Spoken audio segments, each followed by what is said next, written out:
네, 고승천님 안녕하세요. 또 유튜브 통해서 영상을 보고 있는 친구들 안녕하세요. 그리고 여러 선생님들, 그리고 여러 학부모님들, 그리고 여러 탁구팀 팀원님들 안녕하세요. 오늘도 역시 우리 말씀 묵상 같이 보도록 하겠습니다.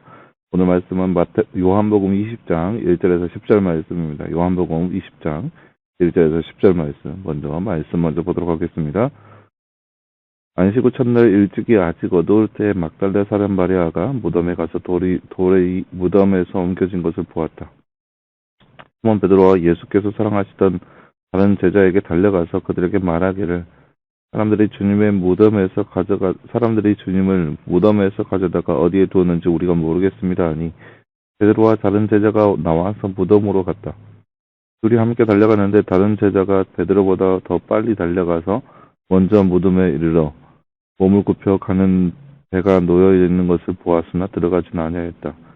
그러는 동안에 시몬 베드로도 그를 따라 와서 무덤에 들어가 가는 배가 놓여져 있는 것을 보았다. 그가 또 예수님의 머리에 쌌던 수건도 보았는데 그것은 가는 배와 함께 놓여 있지 않고 다른 곳에 따로 개켜져 있었다. 그때서야 먼저 무덤에 온 다른 제자도 들어가서 보고 믿었으니 이는 그들이 아직까지도 예수께서 죽은 자들 가운데서 부활해야 한다는 성경을 깨닫지 못하였기 때문이다.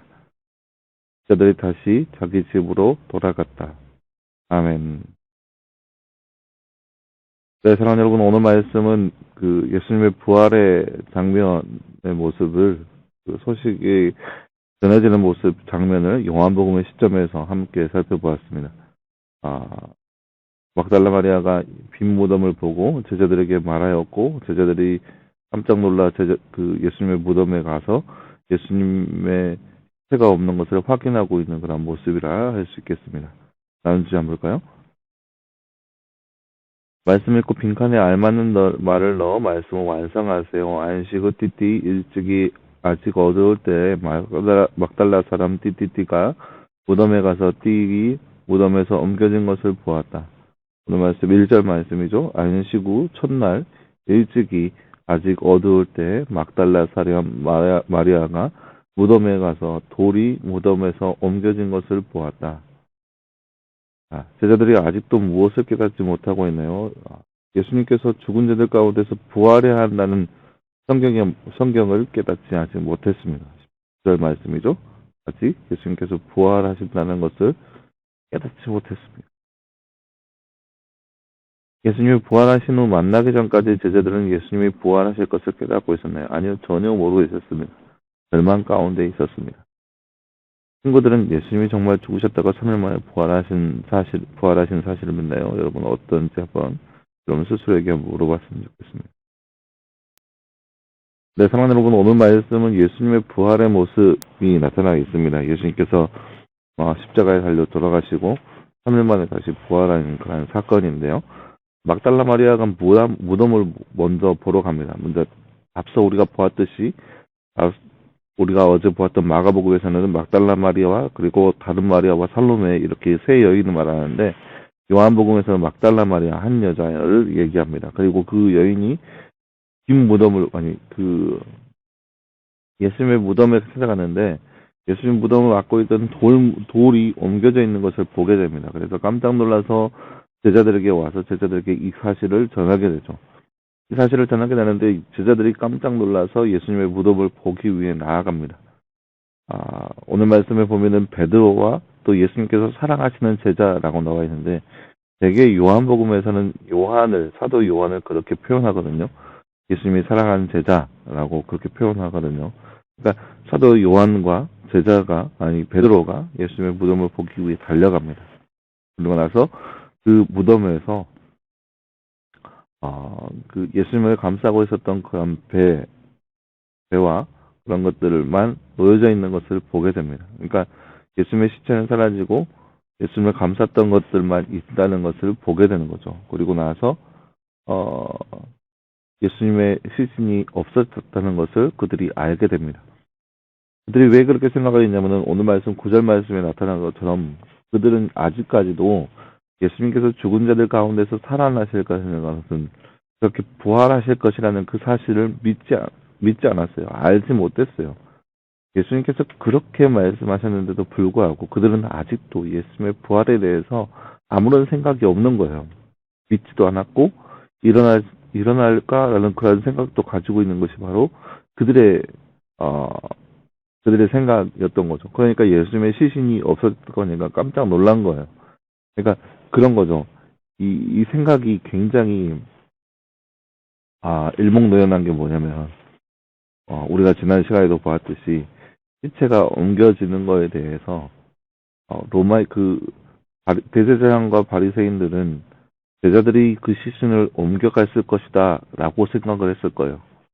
그래서 옮겨가고 난 뒤에 예수님 부활하셨다 라고 얘기할까 봐 그런 것을 조장하면서 그 의견을 조장하고 있었는데 오늘 말씀의 내용은 어떤 거냐면은 마리아가 예수님의 시신이 사라진 것을 보면서 누군가가 예수님의 시신을 가져갔다라고 그렇게 얘기하고 있는 거예요.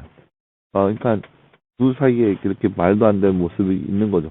이 대제사장은 적어도 예수님의 부활의 소식을 들었고 그 부활의 소식을 아직도 기억하고 있었어요. 그리고 그 정말로 예수님이 부활할까 아니면 부활했다고 조장할까 그것이 두려워서 지키고 있고 그리고 그 예수님의 시신이 사라진 이후에도 여러 가지 것으로 해서 막 내용들을 조작하고 있는데 반면에 제자들은 예수님이 부활했다는 그 이야기를 그 전에 여러 번 수차례 들었음에도 불구하고 생각지도 않고 믿지도 않고 그냥 그러더니 오히려 예수님의 시체가 저들이 빼돌렸구나 예수님의 시체가 어디 갔지 하면서 그렇게 생각하고 있는 모습이 바로 오늘 말씀의 내용이라는 거예요. 말도 안 되는 거죠. 예수님께서는 이미 예전부터 제자들과 이스라엘 사람들에게 내가 들림을 받을 것이고 3일 만에 부활할 것이라는 말씀을 하셨어요. 그런데 그 말씀을 믿는 사람이 없다라는 거예요.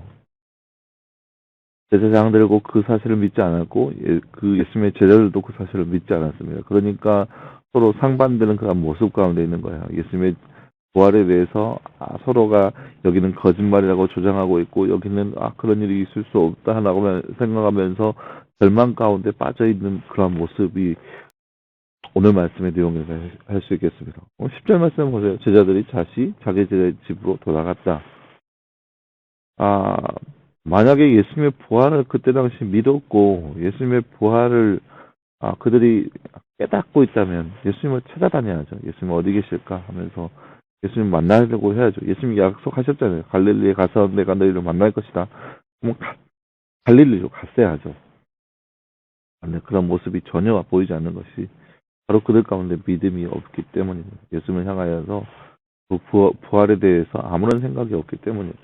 그러나 여러분 오늘 말씀을 바라보는 우리의 삶 가운데도 과연 우리가 말씀을 보고 또 말씀을 읽고 말씀을 듣지만 그 말씀이 과연 우리의 삶 가운데 영향력이 있어서 우리가 그것을 믿고 그 믿음대로 살아가는지 아니면 오늘 말씀의 제자들처럼 듣기는 들어도 전혀 영향력 없이 그냥 한 길로 흘러버리고 있는지 아는지 우리의 모습을 살펴보았으면 좋겠습니다. 그래서 혹시 그러한 모습이라면 하루빨리 이러한 모습에서 벗어나서 온전한 믿음으로 예수님을 바라보며 나아갈 수 있는 우리의 모습이 되어야 할 것입니다.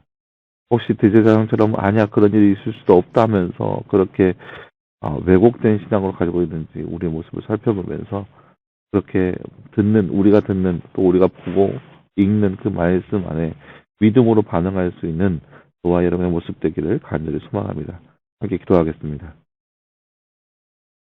사랑하는 하나님 감사합니다. 주님 오늘 말씀에서 우리는 예수님의 그 놀라우신 부활의 모습을 보았고 그 모습을 어떻게 반응하고 있는지 그 모습을 함께 살펴보았습니다.